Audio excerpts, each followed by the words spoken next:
Well, g'day and welcome back to another episode of the StoneX Australian Cattle and Beef Market Report. My name is Ripley Atkinson.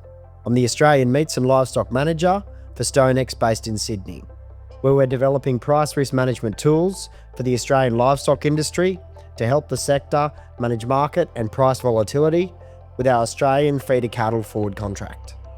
We're brought to you by StoneX Group, a Nasdaq-listed global financial services network with 100 years of experience in global commodity markets.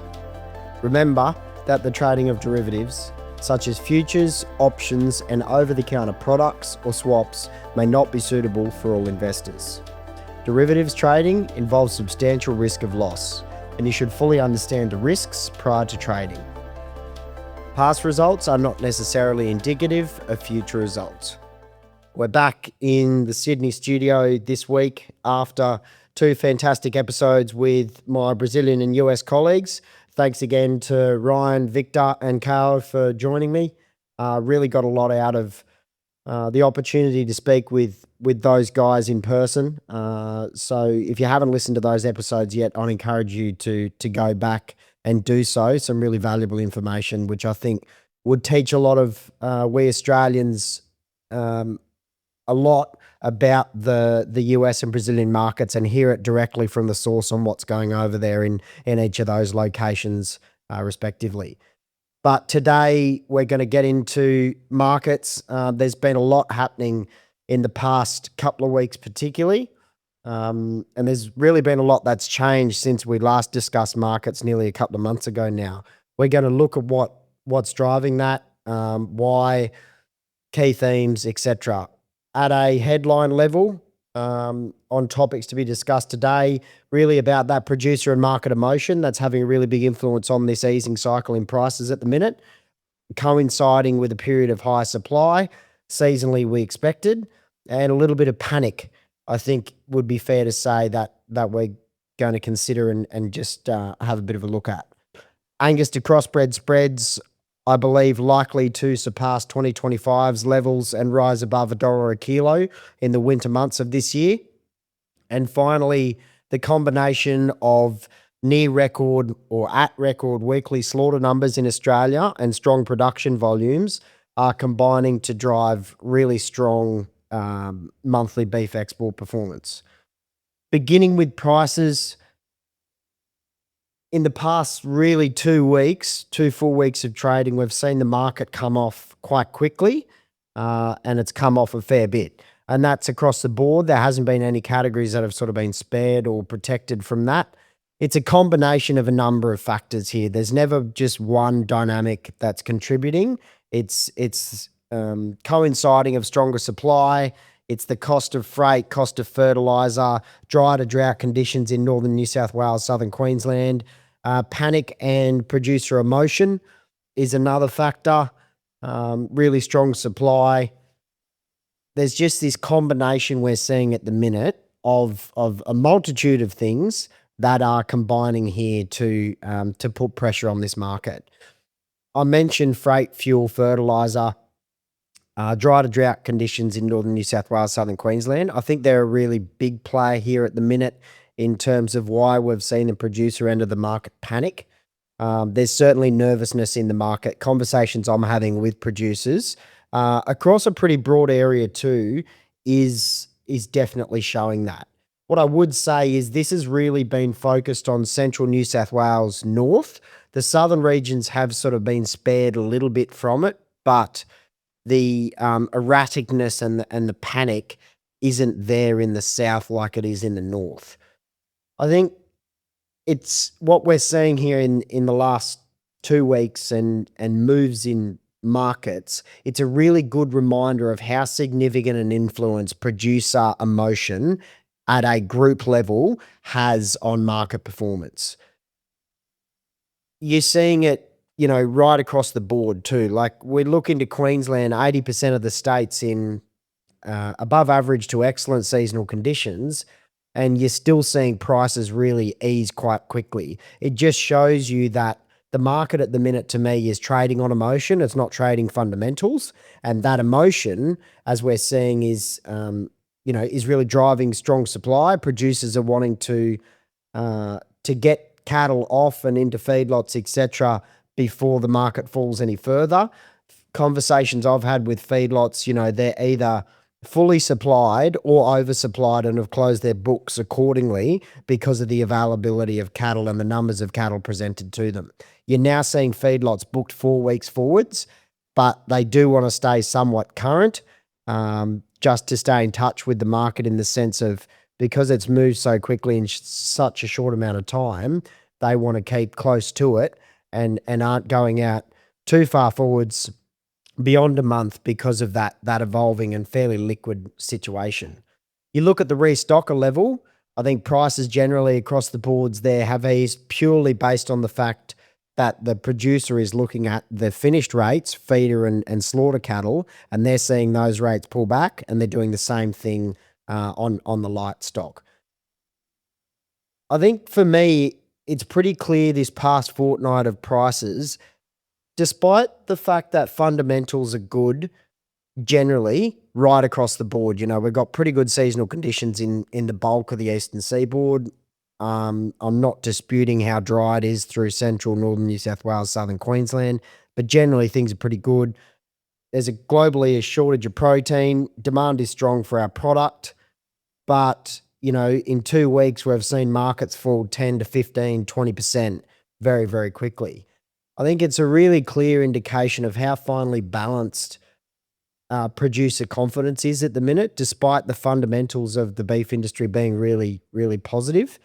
It shows that that confidence is quite fickle. It only takes a situation, like a combination of these things, of course, but I certainly think fuel sort of sparked a bit of it, and then everyone steps in and it snowballs. But it only takes one little ignition for the producer end of the market collectively to get a motive and get a bit concerned and panic a bit.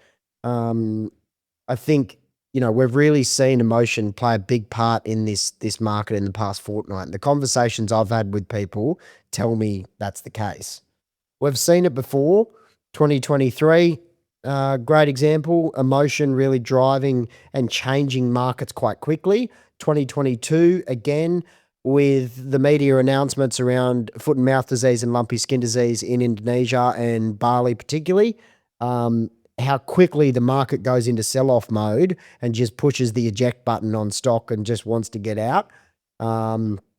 We'll see this happen again, and I think what we're seeing here at the minute is a really risk-off approach, and people are wanting to get ahead of the falling knife, basically, and get cattle out the door.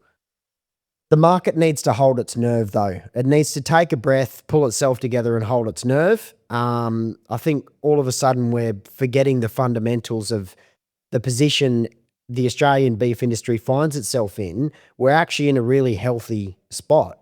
But as I mentioned a moment ago, the market's not trading fundamentals at the minute. It's risk off, sell down, and trade with emotion. And that's why we've seen this volatility intensify so quickly, and it's a risk-off approach. I just think it needs to sort of take a bit of a look at itself. Producers need to hold their nerve and just take a step back. The fundamentals are good. We're in a good spot, but situations like this can sort of unravel themselves very, very quickly if it's not checked up. Moving past prices, but sticking with, or past general market prices, and getting into the Angus crossbred spreads. This has come up this week, really, more than anything, as quite a topical conversation I've had with feedlots, and where that Angus rate itself is going to get to through winter, and subsequently where we're going to see Angus priced over crossbred cattle in winter as well. I'm still quite bullish on this spread for winter. I think we're potentially looking at $1.20. It could peak at June, July, August. Most likely July, August, I would suspect, is when that price spread will peak. Now, that's not necessarily when Angus prices peak, but the spread will peak, or I believe it'll peak through that July, August period. Why I'm still bullish on it? when we consider the New England, Northwest, and New South Wales, Southern Queensland included, it is the major supply region for Angus feeder cattle in the eastern seaboard. Hands down, that's where all the feedlots get their Angus feeders from. And having driven through that region in the past week to 10 days, it's very clear to me that there are not going to be the cattle there through winter that we've had there previously. It is very, very dry to drought in some places. Water is an issue. There's not going to be an oats crop. A lot of cattle are exiting that region very quickly because there's just not feed and they're not going to have a season for winter.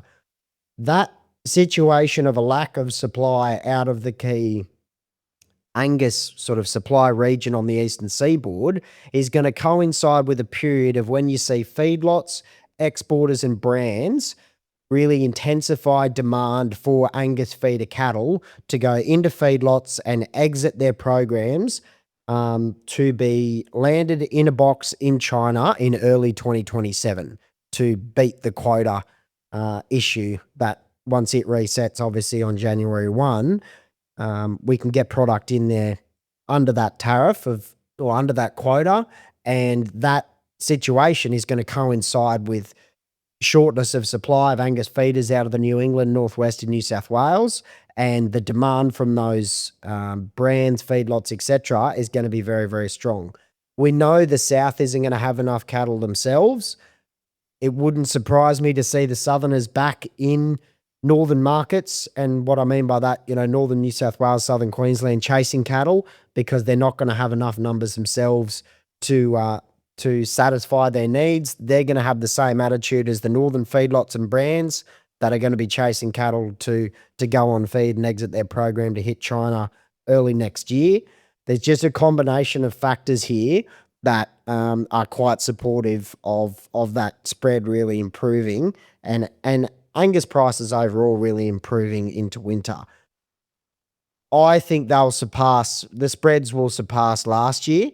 Last year it reached about $1 a kilo, a little bit over $1 a kilo. I think this year, as I mentioned, we could be looking at $1.20 a kilo, which to me indicates we should or could potentially see Angus feeder prices from $5.50 to $6.20 in the winter months of this year. I think the $6.20 mark is really going to be pushing things uphill, particularly if we can't see a strong improvement and a rise as well in the fed Angus price. But I think we're certainly looking at rates above $5.50 into the middle of this year for black cattle. Already for Angus cattle delivered northern New South Wales, southern Queensland, you're looking at $5.30 for a delivered price for a black feeder. So we're nearly at $5.50 already, and we haven't come to the real crunch point. On pricing, though, I think what's really interesting, and it's really indicative of this situation with China, your F1s, so Angus cow, Wagyu bull, and even some of your Wagyu articles that aren't full bloods or purebreds, they're pricing at discounts to pure Angus feeders right now.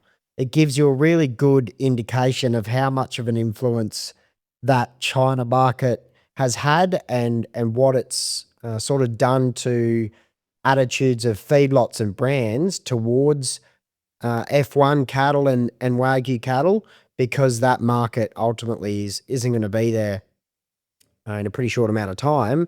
And these cattle being purchased now, when they exit the system, most of them anyway, will exit the system when that tariff of 55% still applies, as in they'll be pushed out in the back half of this year and that tariff won't have been reset yet. Just an interesting acknowledgement of that lack of interest in F1s and WAGs at the minute because of that China market. You don't traditionally at all ever see them at discounts to pure Angus feeders, but we are, and it's a good indication of how global market forces can impact demand here domestically. Finally, to wrap up, March exports, second highest of any month on record. They nearly pushed 150,000 tonnes, or about 149,975 metric tonnes, I think, roughly. Really impressive result. When you look across the board, not just at our majors, our big four markets, but also some emerging markets, records were broken. South Korea and Thailand were a highlight, both an established and emerging market. They had monthly all-time records broken in March. Really good performance. Some of the other countries, UK volumes lifted by nearly 200%, Vietnam up, the US volumes up overall. China had its third highest month on record.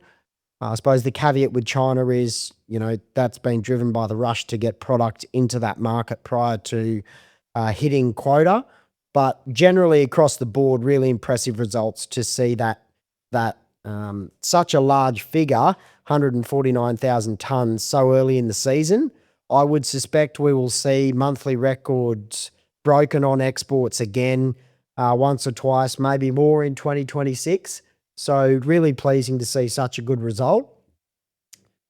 I think chatting with the meat end of the market and exporters this week, there's a lot of wait and see on what the repercussions of hitting the China quota is actually going to look like.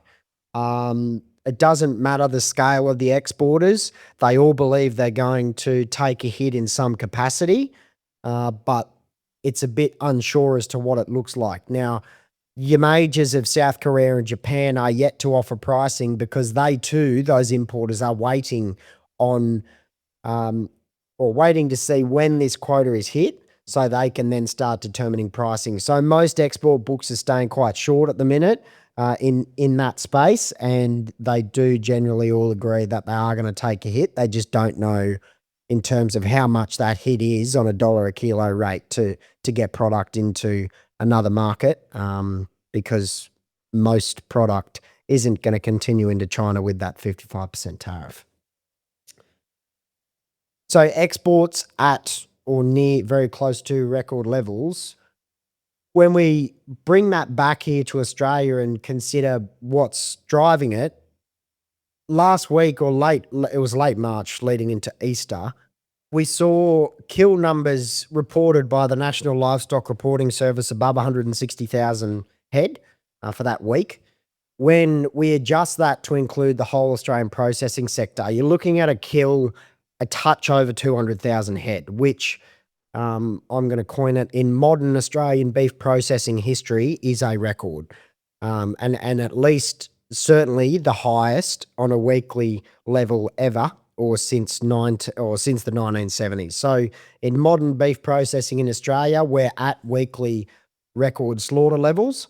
Combine that with carcass weights, which we know are remaining really resilient and strong, obviously influenced heavily by the contribution of grain-fed bodies. But generally, when you combine that record weekly slaughter numbers and strong carcass weights, we'd also be having, if it was measurable, record beef production. So March itself, if you looked at it as a month, would probably be the highest March on record. Actually, not probably. It would be the highest March on record for beef production. Slaughter numbers very much the same, or certainly in modern terms. So the combination there of those factors is delivering us these really large availabilities of beef, which obviously products around the world are chasing, and we're at record levels on exports as well. Q1 overall, I've got estimated at 2.28 million head for the quarter on slaughter numbers. That'll be an increase of 5% year on year, or compared to Q1 25. So again, already in the early stages of 26, we're looking at incremental sustained increases in growth in kill numbers. Now, if you extrapolate 5% out across the year, that puts the calendar year slaughter numbers north of 9.5 million head, which again would be another increase on the near 50-year highs we saw in 25. So a situation to keep an eye on in terms of whether we can sustain those kill numbers, which I believe we will. But yeah, those early estimates on my calculations for Q1 slaughter, 5% ahead of last year, and it would be a quarter one record, or certainly the strongest quarter one result we've seen since the 70s. Again, always plenty to talk about, and some of it not exactly positive, certainly on the markets front. But I think when we step back and look at what this all means, it's important to remember that the fundamentals for the beef industry are really solid at the minute. Everything is soundly intact. Nothing has changed in the sense of underlying global demand for Australian product. Seasonal conditions across, big parts of Australia in the eastern seaboard are in a really good place. The far south and the far north is in great shape. And this should promote some optimism. We can't forget that the fundamentals are good. Yes, the market is trading on emotion at the minute, but fundamentals are soundly intact for the beef industry. But in saying that, markets are funny things. And clearly, emotion is driving market performance at the minute, and it's a major contributor. Add in fuel and fertilizer concerns and cost of those, freight as well. Dry weather and high supply, it's contributing, but we are seeing emotion play a real key role in market performance at the minute. And off the back of all of this, despite the fundamentals being good, price volatility all of a sudden has intensified significantly in the past fortnight particularly. Now, I think for producers and beef supply chain participants, an important consideration is how do you manage that risk to volatility, and what do you do to protect yourself and your business from these shocks and changes and swift moves in price, which can damage earnings and hurt the underlying business you operate in. Something to consider moving forwards. Next time, really looking forwards to having Pat Hutchinson, the Director of Gibraltar Strategic Advisory, on to join us. Pat and I are going to discuss the recently announced EU-Australian Free Trade Agreement, this situation with China and its quota limits, and global beef trade and the Australian market more broadly. Pat's been involved in the beef industry for 25 to 30 years, so really looking forwards to getting his views on different things. He's ridden the wave in the Australian beef industry through COVID and the previous China announcements on plant closures, so looking forwards to hearing his insights. If you've got a question on that episode or today's raised any questions, make sure you send me an email to ripley.atkinson@stonex.com or record a voice note of yourself, where you're from, and the question, and we'll get to answering it in the next episode. Feel free to share this with any of your friends or colleagues. It's the best way for this information to get in the hands of others. And if you are enjoying it, give it a follow or review it on your listening platform. But thanks for tuning in this week. Take care, and until next time, we'll see you then. Cheers.